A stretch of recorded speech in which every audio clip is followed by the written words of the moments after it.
Зашел у нас в работу очередной Ford Mustang.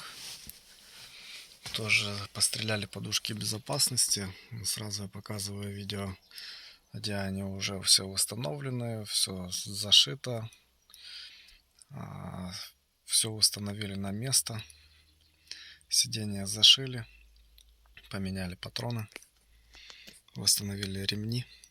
Здесь в этом Мустанге стрельнули все сиденья, 4 штуки, 2 передних ремня безопасности и 2 шторки.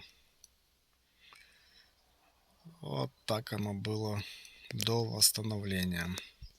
Смотрим. Вот видно, задние сиденья, подушки повылазили. То же самое в потолке, 2 шторки. Смотрим переднее сиденье. Ремень не вытягивается, он заклинил. Все это мы сняли, установили.